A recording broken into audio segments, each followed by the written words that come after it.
Baik, saya akan membacakan kebenaran firman Tuhan yang terambil dari kitab Amos pasal 1 sampai 9. Beginilah firman Tuhan. Kulihat Tuhan berdiri dekat mezbah dan ia berfirman, pukullah hulu tiang dengan keras, sehingga ambang-ambang bergoncang. Runtuhkanlah itu ke atas kepala semua orang, dan sisa-sisa mereka akan kubunuh dengan pedang. Tidak seorang pun dari mereka akan dapat melarikan diri, dan tidak seorang pun dari mereka akan dapat meluputkan diri. Sekalipun mereka menembus sampai ke dunia orang mati, tanganku akan mengambil mereka dari sana. Sekalipun mereka naik ke langit, aku akan menurunkan mereka dari sana. Sekalipun mereka bersembunyi di puncak Gunung Karmel, aku akan mengusut dan mengambil mereka dari sana. Sekalipun mereka menyembunyikan diri terhadap mataku di dasar laut, aku akan memerintahkan ular untuk memagut mereka di sana. Sekalipun mereka berjalan di depan musuhnya sebagai orang tawanan, aku akan memerintahkan pedang untuk membunuh mereka di sana. Aku akan mengarahkan mataku kepada mereka untuk kecelakaan dan bukan untuk keberuntungan mereka.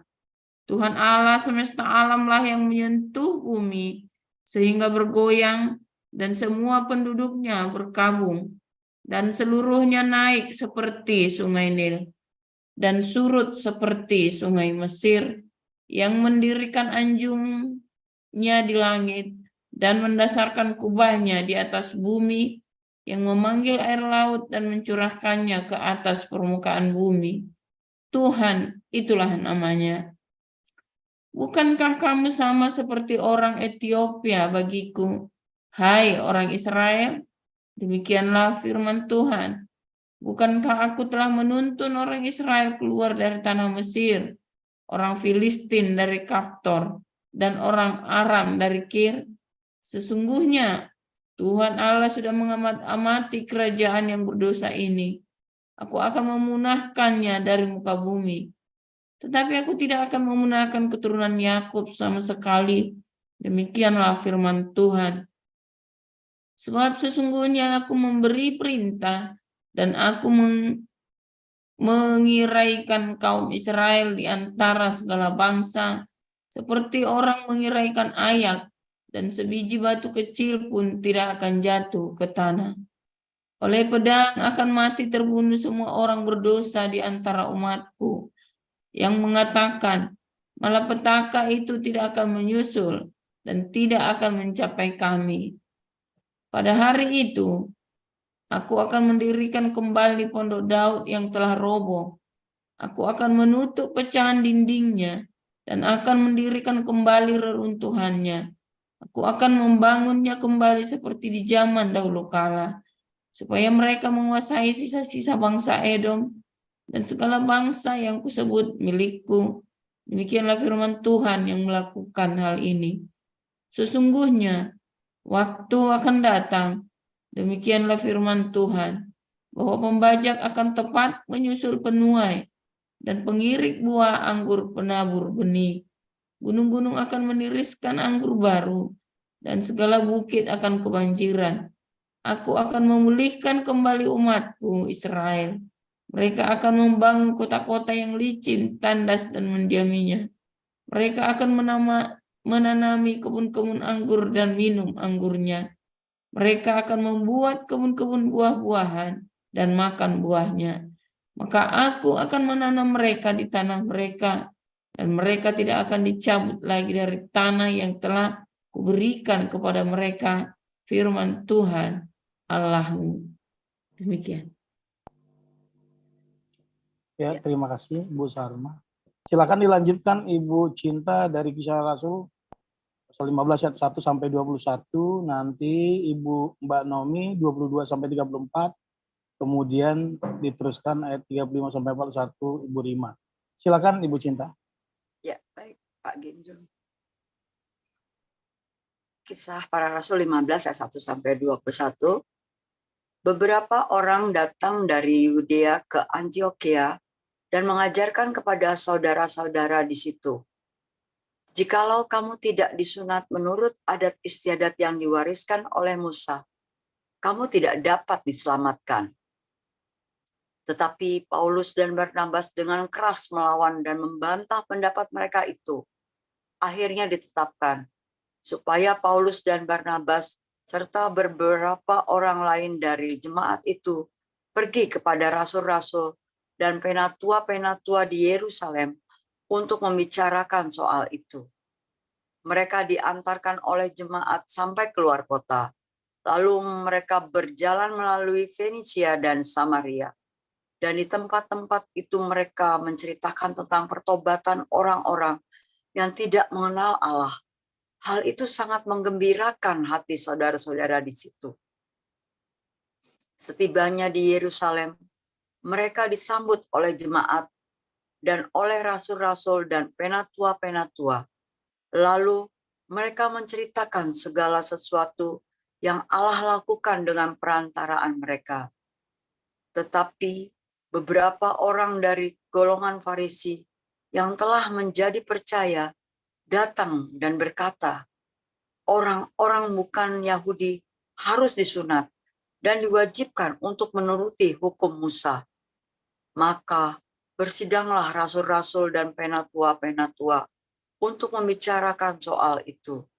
Sesudah beberapa waktu lamanya berlangsung, pertukaran pikiran mengenai soal itu.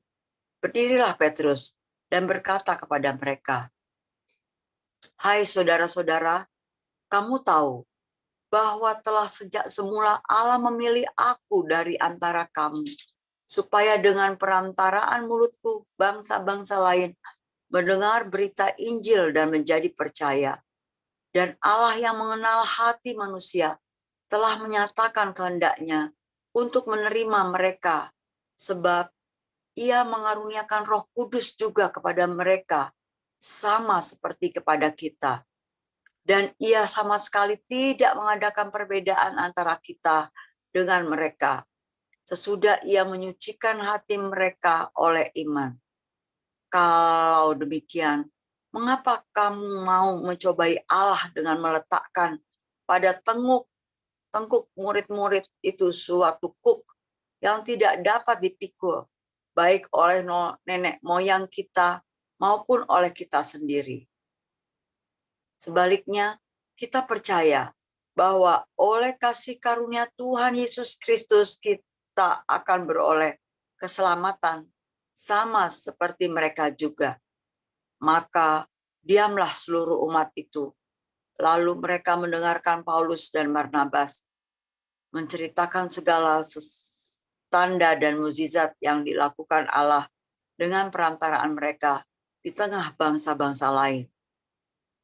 Setelah Paulus dan Barnabas selesai berbicara, berkatalah Yakobus, "Hai saudara-saudara, dengarkanlah aku.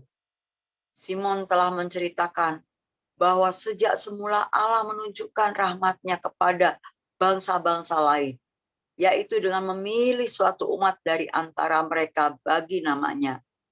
Hal itu sesuai dengan ucapan-ucapan para nabi, seperti yang tertulis.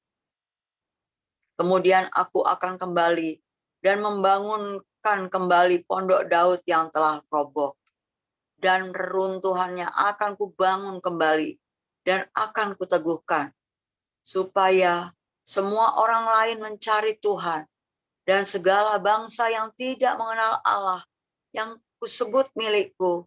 Demikianlah firman Tuhan yang melakukan semua ini, yang telah diketahui dari sejak semula.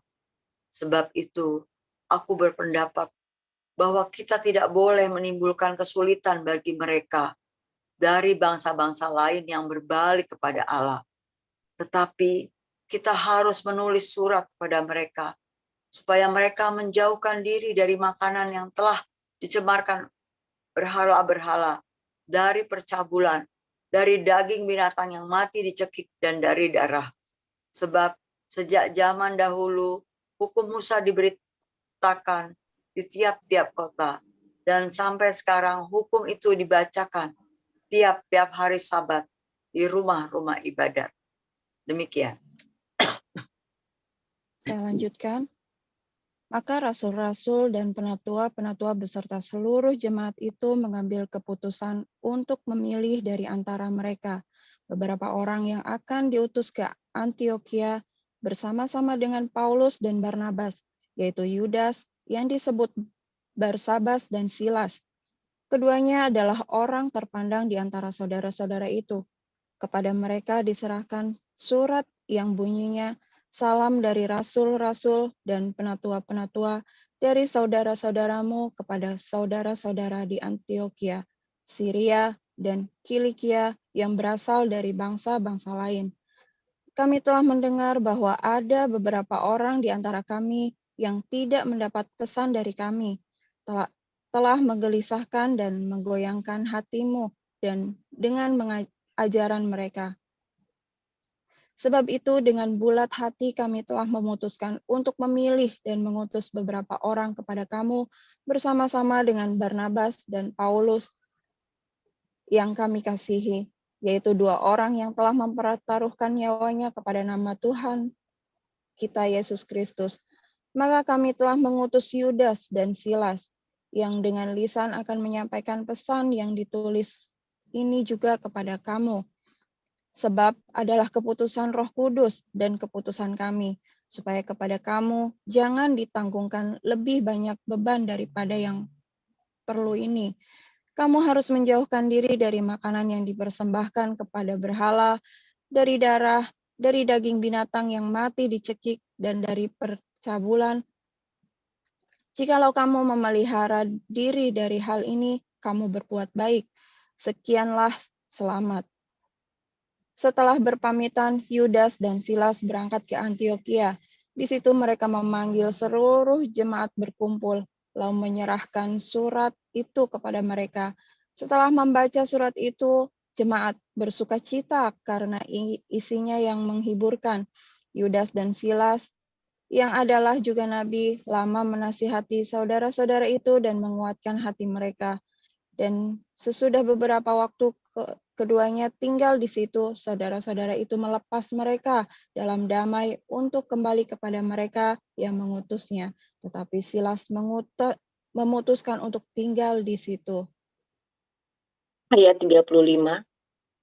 Paulus dan Barnabas tinggal beberapa lama di Antioquia.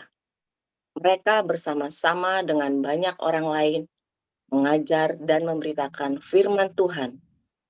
Tetapi beberapa waktu kemudian berkatalah Paulus kepada Barnabas, "Baiklah kita kembali kepada saudara-saudara kita di setiap kota, di mana kita telah memberitakan firman Tuhan untuk melihat bagaimana keadaan mereka."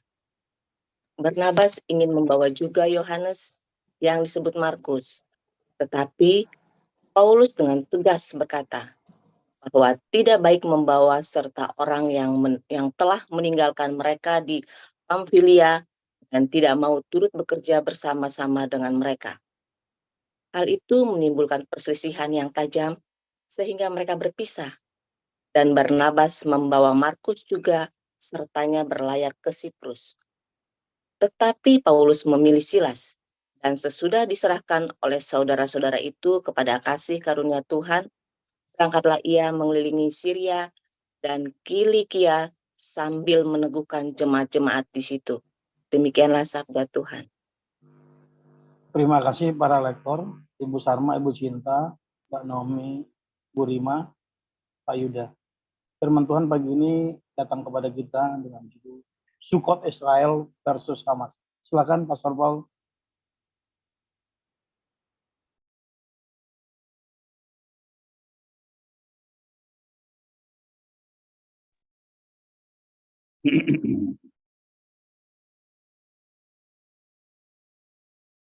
Ya, haleluya, luar biasa. Firman Tuhan selalu baru setiap hari bagi kita semua yang menantikan Tuhan dengan setia, saudara ya. Dengan hati yang tulus, hati yang penuh dengan kerinduan amat sangat tentang kebenaran Tuhan, saudara. Masalahnya hari-hari ini banyak sekali orang ya yang sudah keracunan, ya keracunan bisnis gereja, saudara ya. Serius, saudara ya, bisnis agama. Bisnis agama adalah bisnis yang amat bisnis. Agama adalah bisnis yang paling tua di seluruh dunia, saudara. Bisnisnya, saya nggak bercerita agamanya, tapi setua agama itu sendiri, saudara ya. Kemarin kita sudah belajar tentang Kain, mengapa bahwa ketika Kain membunuh Habil itu gara-gara agama, saudara. Pembunuhan gara-gara agama, ya. Dan itu adalah sebuah bisnis agama. Ada kepentingan bisnis, tidak selalu uang rupiah, ya, uang mata uang, tetapi berupa kepentingan di situ, saudara. Ada urusan pengaruh politik, ya, ada janji keturunan, penguasaan wilayah, itu semua ada di agama, saudara ya. Jadi kalau kita merenungkan ya perang Israel melawan Hamas ini ya di dalam seminggu ini ya, saya melihatnya dengan amat sangat jelas sekali, saudara. Itu gamblang sekali, saudara ya. Sebetulnya gamblang sekali. Bahwa itu adalah sebuah bisnis agama, saudara ya. Bukan perang agama, beda ya, saudara ya. Tetapi Hamas menjadikannya perang agama, saudara. Nanti akan saya upload ya, sedang saya compile ya, betapa seruan-seruan jihad itu diambil dari hadis dan Quran, saudara. Seruan jihadnya dari si Hamas ini ya. Hamas ini menjadikan perang ini menjadi perang agama, saudara. Sementara Fatah, PLO, Yasser Arafat, enggak, saudara. Karena isinya Yasser Arafat juga Kristen ya, orang Lebanon. Ya, dan Israel juga tidak menjadikannya bisnis agama, saudara. Karena ini kaitannya adalah kaitan sebuah tanah atau tempat mereka hidup, saudara. Yang mereka berharap bisa hidup bersama-sama. Itu digarisbawahi, saudara ya. Bisa hidup bersama-sama, saudara. Jadi selama saya di Israel, saya belajar, saudara ya, bahwa orang-orang Yahudi ini sebenarnya bisa hidup bersama-sama. Buktinya apa, saudara? Saudara tahu LGBT, mereka bisa hidup dengan tenang di Israel, saudara. Ya, serius, di Indonesia banci diubur-ubur, saudara, dilemparin pakai batu kan? Ya kan, kalau ada banci dilemparin pakai batu, saudara, dibully ya. Kalau di Israel nggak boleh, saudara. Kamu, maaf kata ya, salah satu profesor saya, anaknya LGBT, saudara. Kami diundang ke rumahnya ya, dia tenang-tenang saja, saudara. Dia rabai juga loh, tapi bukan rabai yang ortodoks, bukan yang ultra ortodoks. Dia hanya rabai biasa, rabai liberal begitu ya. Dia juga belajar sekolah teologi di sekolah teologi Kristen ya, kalau nggak salah di Jerman. Di Amerika ya, bukan di Jerman, tapi dia bisa bahasa Jerman. Jadi ngomong sama saya pakai bahasa Jerman, saudara ya. Kadang-kadang saya di Jermannya soalnya bisa dengar, tapi buat ngomong terbata-bata, saudara ya. Baca nulis saya lancar, ngomong yaitu karena harus di-recall dulu. Tetapi orang ini luar biasa, saudara ya. Dia berbesar hati, dia punya anak LGBT. Ya, saya nggak berani nanya, karena saya juga baru kenal, baru sekali 2 kali ke rumahnya, saudara ya. Tapi pede dia mengenalkan anaknya, saudara ya. Anak yang ceweknya, dia punya anak 2 cewek cantik, saudara ya. Sudah menikah dua-duanya, ITF semua. Ketemunya di ITF semua, ketemunya, saudara ya. Dia sudah selesai, wajib militer, udah punya anak dua-duanya. Ini anak yang ketiga, LGBT, saudara, cowok LGBT, saudara ya. Bisa hidup dengan tenang, saudara. Anda kebayang, saudara, bagaimana orang-orang Yahudi ini bisa hidup berdampingan bersama dengan orang-orang lain, saudara. Karena mereka sudah terbiasa dari masa ke masa hidup bersama dengan orang lain. Dan mereka terbiasa menjadi minoritas, saudara. Ya, mereka terbiasa menjadi minoritas. Dan mereka berdamai, saudara, dengan minoritas itu. Menarik ya. Selama 2000 tahun, orang Yahudi ini kemudian tiba-tiba menjadi minoritas. Dan ketika mereka menjadi minoritas, mereka berdamai. Secara umum. Ada yang enggak, ya dasarnya memang orang rese di seluruh dunia itu selalu ada orang rese, itu ada, saudara ya. Tapi secara umum, hukum negara dan kulturnya itu bisa menerima. Ada 1-2 yang rese ya. Saya kebetulan belum pernah ketemu yang rese. Cuman kalau ngeliat di video-video itu kok ya rese ya. Tapi kalau saudara jangan heran ya, kenapa lagi orang Kristen lagi pawai terus diludahin, saudara? Karena mereka menggunakan salib digedeng-gedeng itu, saudara. Dan mereka ingat gara-gara salib itu mereka dulu banyak yang dibunuhin, saudara ya, di penjara, dibully gara-gara salib itu, saudara ya. Kalau Anda lihat itu ya, jadi mereka benar-benar kalau orang yang percaya kepada Yesus Kristus di Israel ini, dia tidak akan menggunakan Yesus Kristus salib dengan semua simbol-simbol pagan Eropa, saudara. Orang-orang pengikut Yeshua HaMashiach ya kebanyakan menggunakan logonya pohon zaitun atau kaki tian di sini, saudara ya. Jadi mereka tidak akan dan mereka tidak suka ada gambar-gambar yang berbau trinitas, pagan dan sebagainya. Enggak, saudara. Mereka ya di tempat saya suka datang gitu ya, kalau ini kadang-kadang saya ke sinagog, kadang-kadang saya ke Kehilat ya, ke Kehilat Karmel namanya, saudara ya, di Dani Sayek. Nanti lama-lama kapan-kapan saya akan undang Daniel Sayek ke Zoom kita ya, Koinonia ya. Nah, si Daniel Sayek ini dia bilang waktu ditunjukkan gereja Nasaret itu, dia bilang dia gede-gede. Itulah sebabnya kita susah memenangkan mereka. Dia bilang begitu, saudara ya. Ya, saudara, susah memenangkan. Ya, ketika Anda baca di dalam Kisah Rasul 15 ayat 15-16 sama di dalam Amos 9 ayat 11, itu persis, saudara ya, pondok Daud yang telah roboh. Saudara, kalau cerita pondok Daud, ya kalau dalam Anda lihat keterangan ya di dalam Tenet Bible itu juga dalam tradisi orang Yahudi di Amos 9 ayat 11 ini itu lagi cerita hari raya Sukkot, saudara ya. Nah, di dalam pondok Daud dan pondok daunnya, pondok Daud itu nggak punya pondok beneran, itu kemah Daud ya. Maksudnya the David's Hood, saudara ya. Dalam kemah Daud maksudnya. Kalau ada kemah tabernakel Musa, ada kemah Daud waktu tabernakel itu dibawa dari Filistin, ya tinggal di rumah Obed-Edom, lalu dibawa lagi ke Yerusalem, lalu dibikin kemah sendiri khusus kemahnya Daud, saudara. Ya, tetapi itu adalah hari raya Sukkot. Nah, kemudian kemah Daud ini nggak diurus lagi, saudara. Nggak diurus lagi karena sudah ada Bait Salomo. Ya, kemah Daudnya kemudian nggak diurus karena ada Bait Salomo. Tapi ada kemah Daud. Jadi ada dua tempat. Nah, di kemah Daud ini, ya, di situ ada berbagai macam alat musik, ada berbagai macam bunyi-bunyian, dan orang-orang di situ itu begitu bebas memuji Tuhan. Tidak dibelenggu oleh sebuah ritual. Ya, di kemah Daud ini ya. Beda dengan di Bait Salomo, saudara. Ya, itu sama-sama Sukkot ya.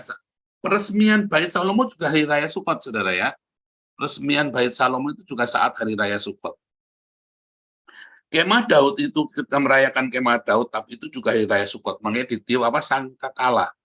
Orang Israel kalau melakukan sebuah perubahan yang besar itu harus di hari raya tertentu. Jadi ada temanya, saudara. Hari raya Sukkot meniup serunai karena ada trompet yang ditiup. Ya, di kemah Daud waktu diarak dari Obed-Edom, waktu Daud nari-nari begitu ya, nari-nari dengan sekuat tenaga sampai tersibak-sibak semuanya gitu ya. Jadi kelihatan celana dalamnya ya, kitonanya itu kelihatan ya. Ya seperti kalau ya mungkin kelihatan kitonanya karena dia kan pakai kitona apa namanya? Kok jadi lupa ya. Pakaian dalam ya. Kitona itu adalah ininya ya, ini kitona yang baju putih keluar. Ada celana dalamnya itu ya. Saya lupa namanya ya, itu ada dalam pelajaran apologetik menjawab Islam itu ya. Jadi pakaian dalamnya itu sampai kelihatan loh, dia nari-nari jumpalitan gitu ya. Daud ini orang yang sangat ADHD nih ya. Daud ini orang ADHD, saudara ya. Hiperaktif kayak si Samson ya. ADHD, jumpalitan nari-nari enggak karu-karuan, saudara ya. Dia lepas dari semua gengsinya dia, martabatnya, dia copot semua. Bahkan dia langgar semua ritual karena memang itu bukan bait suci, jadi nggak perlu ritual karena itu bukan bait suci, dan bukan kemah Musa. Kalau di kemah Musa itu ada aturannya, harus dipakai aturan itu. Di Bait Salomo ada aturannya, harus dipakai, saudara. Tetapi di dalam kemah Daud, David's Hood, ya itu nggak perlu pakai ritual. Dan itu adalah sebuah perayaan pondok daun, di mana orang-orang tinggal di luar rumah, mereka bikin pondok-pondok pakai daun juga. Kita kan pondok Daud itu David's Hood, kemah Daud ya. Kemah Daud ini pondok daun. Sukot itu hari raya pondok daun. Orang tinggal di luar, terus bikin rumah, bikin apa? Bikin dangau ya, seperti bikin dangau itu di tengah sawah itu ya. Tapi pakai ranting-ranting ditegakkan 4 sisi gitu. Terus atasnya dikasih daun-daunan, terus mereka tinggal semalaman di situ ya. Bukan semalaman, 7 hari kalau nggak salah. 7 hari saudara ya, 7 hari. Nah itu namanya hari raya pondok daun, Sukot saudara. Dan itu di situ orang-orang niup serunai, ya meniup. Masing-masing itu punya shofar ya, shofar. Ada yang pendek, ada yang panjang. Semua rame-rame niup shofar, saudara ya. Senang sekali, saudara. Dan di situ rakyat jelata boleh niup shofar seenaknya sendiri. Nggak kayak di kemah Musa, nggak boleh sembarangan. Hanya para imam yang boleh, saudara. Dan di dalam Bait Salomo juga sama. Ada aturannya, resmi. Itu dibuat, tetapi di kemah Daud enggak, saudara. Dan di kemah Daud itu segala bangsa itu bisa datang, saudara. Ya, di kemah Daud itu segala bangsa bisa datang.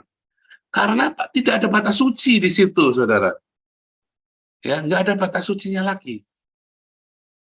Nah, di kemah Daud itu semua orang mengalami hubungan yang langsung dengan Tuhan, saudara.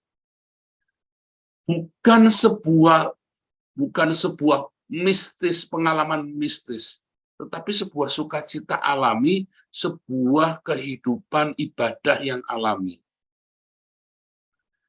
Daud itu banyak sekali melanggar ritual-ritual di dalam bait suci, saudara ya. Dia orangnya santai sekali. Ya. Daud itu ya. Jadi dia makan roti dari meja perjamuan, tapi tentu saja dia harus sucikan diri ya. Yang belum pernah ada rakyat jelata yang makan, karena itu adalah meja pertunjukan ya, meja show gitu ya, meja terus di atasnya sampel roti-rotinya ya ada di gudangnya mereka untuk disajikan. Tetapi waktu itu imam-imam hanya punya roti yang ada di situ, saudara. Roti itulah yang kemudian dipakai untuk ngasih makan anak buahnya Daud, saudara ya, waktu di Not itu ya.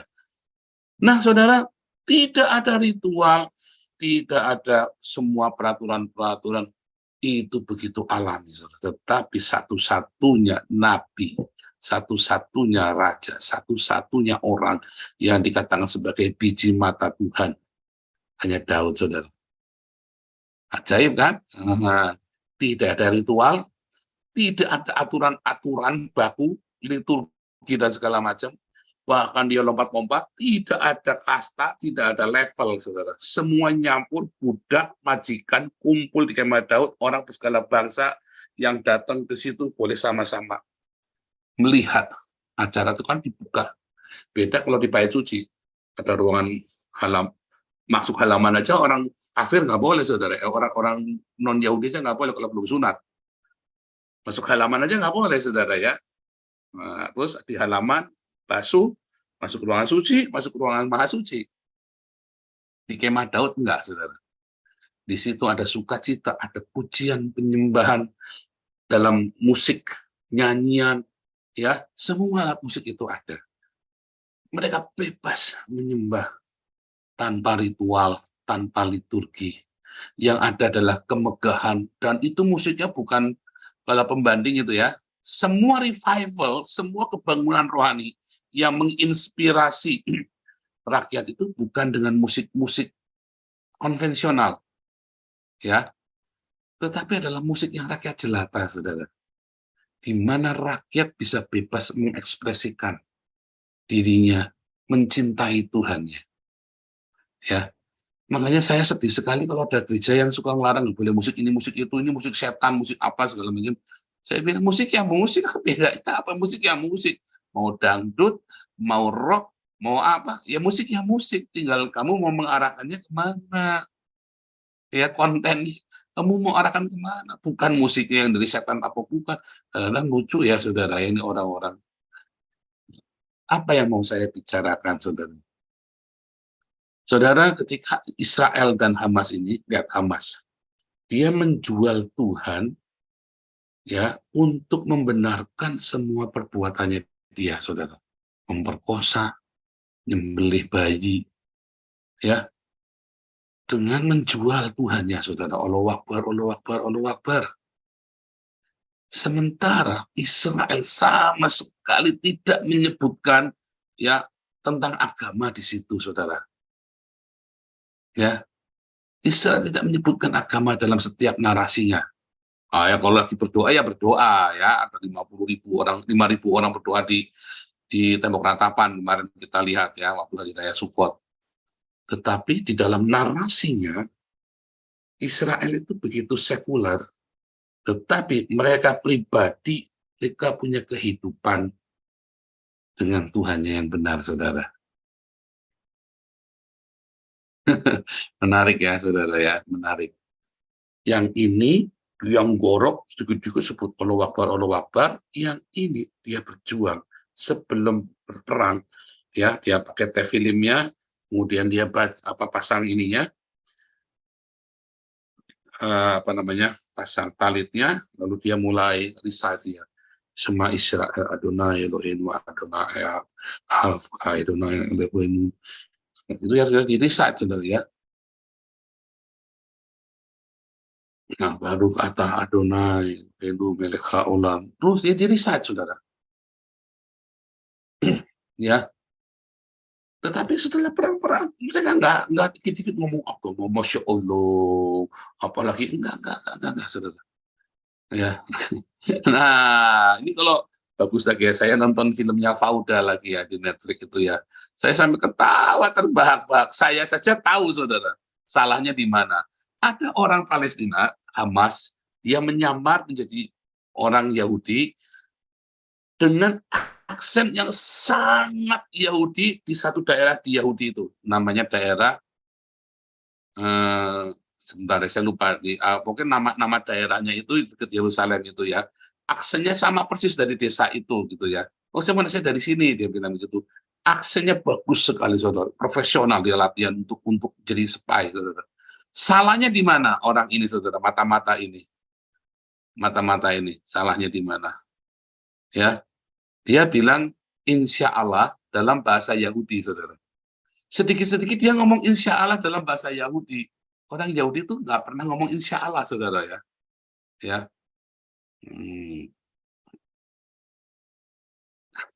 Terus dia kan bilang insya Allah, tapi kan dalam bahasa Ibrani. Orang Yahudinya bingung karena berkali-kali ngomong 2-3 kali. Dia tengok saya ketawa langsung.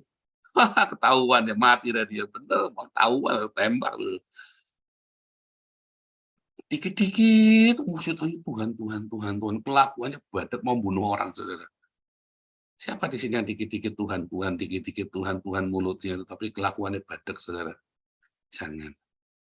Simpanlah kehidupan agamamu untuk privasimu, saudara. Sehingga ketika Anda masuk dalam masyarakat, Anda nggak membuat jarak, saudara. Ibunya langsung enak. Ajar, tapi kamu tahu. Kalau Anda menjual show off agamamu kepada orang, ya, Anda akan ketemu dengan orang-orang yang show off suka agama, yang kelakuannya badut. Saya dulu begitu, saudara. Saya pikir kalau saya dikit-dikit saya bilang haleluya, saya bilang puji Tuhan, wah Tuhan Yesus baik. Saya dikit-dikit bilang begitu, saya pikir saya akan ketemu dengan orang baik. Ya semua kan mikirnya gitu rata-rata kan. Orang berpikir saya kan baik, oke bisa diterima. Iya tante, ya om puji Tuhan, Tuhan Yesus baik ya. Oh haleluya, puji Tuhan. Oh luar biasa, oh haleluya Yesus. Apa yang sering ketemu orang Kristen yang begitu, saudara? Tak jamin, ya artinya busuk, saudara. Percaya nggak? Oh jangan, bukan mengakimi, Anda amatin aja kalau Anda percaya. Kalau dikit-dikit orang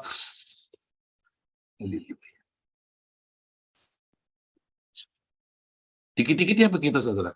Tak jaminnya itu orang hatinya busuk, saudara. Tak jamin, saudara. Pak menghakimi, aduh kamu jangan tidak percaya saya, saudara. Ya itu macam Hamas itu, dikit-dikit kan, batu hitam-hitam, tajam itu hati busuk-busuk semua, saudara. Saudara kita kasih tahu ya, ada orang-orang yang kelihatannya ya mulutnya kasar gitu, ya preman gitu ya. Saya banyak kali ketemu soalnya, saudara ya. Malah justru dia lebih baik daripada yang dikit. Oh, Masya Allah. Haleluya. Wah, yang begitu-begitu saya sudah hafal. Saudara. Yang begini-begini biasanya orang-orang nggak benar, saudara. Ya, beda kalau kita bercanda tadi ya.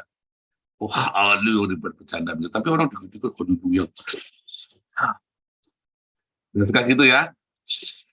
Amati deh, itu ya. Wah, ini bukan memframing ya, tapi Anda amati. Jangan-jangan kamu sendiri lagi yang begitu. Bertobat, berhenti, saudara. Nanti ketemu sama komunitas ini, Anda langsung di stem nanti. Orang nggak baik. Oh, saya lagi ngajari Anda supaya jangan begitu. Supaya Anda jangan dikit. Haleluya. Ini munafik. Yang penting kelakuanmu yang benar, diakoniamu yang kencang, saudara. Ya. Saya nggak berkata Anda tuh sumpah serapah tiap hari. Oh, nggak juga. Nggak usah dibuat-buat juga. Biasa aja.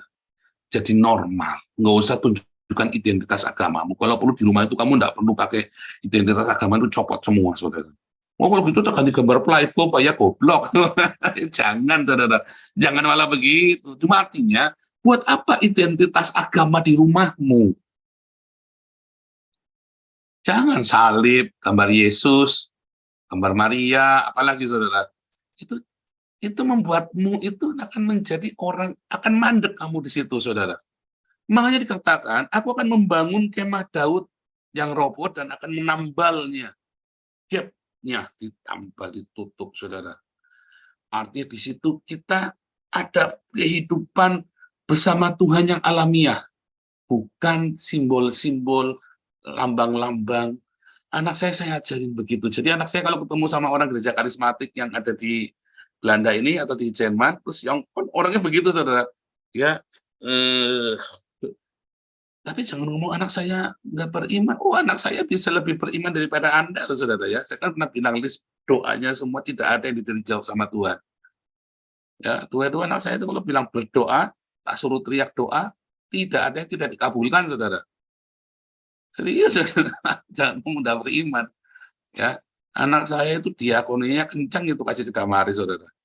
Rajin, nggak pernah bolong, saudara. Ya, apalagi dia flegmatik. Orang flegmatik kan terkenal apa? Kalau sudah lakukan satu nggak bisa berhenti kan? Ya kan? Tekun kan? Orang flegmatik ya ikut kelas apostolik. Nah, saya begitu tekun, saudara ya. Tekun. Jadi jangan hanya masalah imannya dia, tapi dia tidak agamawi sama sekali, saudara. Anda kalau melihat anak saya itu jauh dari kehidupan agamawi. Nah, itu yang sedang saya presentasikan kepada Anda. Bagaimana Hamas yang dikit-dikit Allahu Akbar itu kejamnya minta ampun, sementara orang Israel dia memperlakukan bahkan tawanan pun diperlakukan dengan baik, saudara. Ya, dia bisa hidup bersama dengan saya yang goyim, ya. Dia bisa hidup bersama dengan kami, ya. Bahkan saya diundang makan di hari Sabatnya, mereka diundang makan, saudara. Diajari cuci ini begini, karena kan saya ikut ini ya pelajaran tentang apa namanya bagaimana kehidupan sehari-hari orang Yahudi. Saya diundang makan dalam acaranya mereka, ritualnya mereka. Waktu di meja makan, kita cerita senang sekali, saudara. Itu saya melihat rasa ini benar-benar jauh dari kehidupan agamawi, tapi mereka menghayati, saudara, makna itu, saudara. Makna Adonai Eloheinu itu dalam hidup mereka menghayati sekali, saudara. Ya, walaupun anaknya ada yang homo ya, ada yang LGBT ya, itu saya nggak tahu. Tetapi dia bisa terima anak ini, saudara. Dan anak ini ngomong dengan saya pede ya, yang LGBT itu ngomong dengan saya pede pakai bahasa Jerman ya. Ya bahasa Jermannya bagus saya tentunya ya, anak itu juga lagi belajar. Tapi itulah, saudara, saya lagi cerita kepada Anda. Yang satu tidak agamawi, dia punya ritual lebih dari kita, tapi dia tidak menunjukkan itu di luar, saudara. Yang satu olo, tapi kejamnya minta ampun. Nah, itu sama dengan orang Kristen, yang satu biasa saja, yang satu haleluya. Tiap menit ketemu Anda itu mungkin haleluya. Nah, itu hati-hati, saudara. Dan saya mengharapkan Anda jangan begitu, saudara ya. Saya mengajari Anda normal. Nggak usah ada tanda-tanda bahwa Anda seorang Kristen, seorang agama, tapi hidupmu adalah Yesus. Itu sangat penting. Kalau kamu menunjukkan Kristenmu dengan hidupmu, saudara, kamu tidak akan pernah ketemu ilusi agama. Kamu selalu ketemu Tuhan yang sejati, saudara. Disitulah ada sukacita pondok Daud itu dalam hidupmu. Karena ketemu Tuhan yang sejati. Bukan dalam ritualnya bait Salomo atau kemah Musa dengan imam-imam yang maha suci mulia, tapi kemblu-kemblu, saudara ya. Ya kan? Anda ketemu dengan orang yang urakan seperti saya, saudara. Tetapi Anda akan ketemu Tuhan yang sejati, seperti saya, istri saya, dan anak-anak saya. Tuhan Yesus memberkati.